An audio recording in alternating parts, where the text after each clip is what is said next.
Bienvenue en week-end avec l'Odyssée Zen. Je vous accueille aujourd'hui pour un nouveau tirage pour le week-end du 5, 6 et 7 janvier 2024. J'espère que vous avez tous passé de très bonnes fêtes et je vous souhaite à nouveau une année merveilleuse. Allez, c'est parti sans plus attendre. Donc, avec l'Osho Zen pour la tendance du week-end.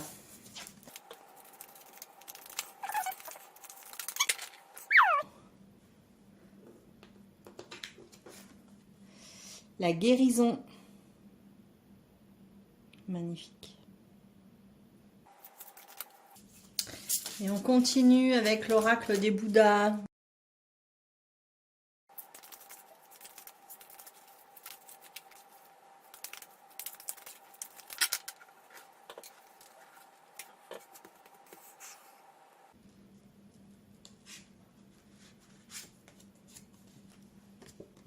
Wow.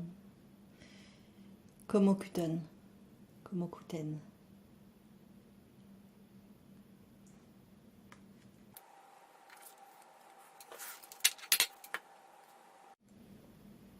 La guérison, le roi de l'eau. On vient nous dire qu'on a des blessures profondes qui sont ancrées en nous et que ça va faire surface. Mais pourquoi ça fait surface? C'est parce qu'en fait c'est prêt à être guéri. Et que du coup, il va plus être question et plus être possible de se cacher. Il va nous falloir laisser la porte ouverte au fait que les choses remontent, notamment les traumas, les blessures. Vous voyez que c'est le chakra du cœur qui est en train d'irradier parce que quelque part, on veut nous faire comprendre que c'est justement dans l'ouverture, dans l'acceptation qu'on va pouvoir accéder à la guérison, à notre guérison propre, mais aussi aider à la guérison des autres. Et qui dit guérison, en tout cas pour le Osho Zen, c'est trouver la plénitude. Alors ce qui est intéressant, c'est que du coup la sagesse zen vient nous parler avec Komokuten. Alors Komokuten, c'est un roi céleste et il est le gardien de l'Ouest. Ce gardien a la capacité de voir en fait la véritable nature de tout. Ce qu'on vient vous dire, et c'est marrant parce que ça fait vraiment écho à la guérison, c'est finalement, ne laissez pas les échecs de votre passé avoir une emprise sur vous. C'est par le biais de la guérison qu'ensuite nos échecs passés, nos traumatismes passés n'ont plus d'impact dans notre présent.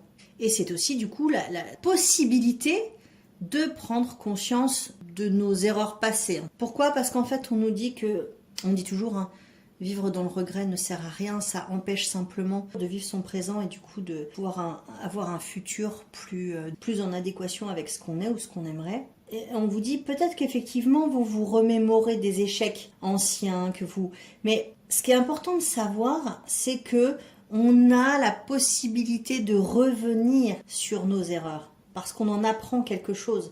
On vous dit justement, utilisez vos erreurs anciennes pour pouvoir améliorer votre avenir. Donc c'est pas vain, ça sert à rien de se noyer dans les regrets et de dire voilà, je sais ce que je ne ferai plus, je sais ce qui m'a porté préjudice et du coup je m'en sers comme outil finalement pour mon présent et mon avenir. Et alors c'est super parce qu'en fait on est dans le 9, 36, c'est le bilan. Alors ce qui est intéressant, c'est que le 9, c'est associé à la carte de l'ermite dans le tarot. Si vous voulez, c'est...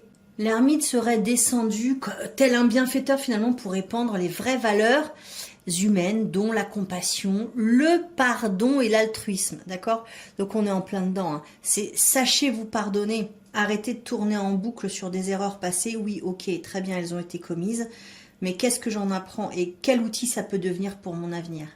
Mais écoutez, je vous souhaite un très bon week-end et puis j'espère que ce petit tirage saura contribuer, saura faire écho pour vous. Et je vous dis à très bientôt dans l'Odyssée Zen d'Angélique. Prenez grand soin de vous. À tout bientôt, je vous embrasse.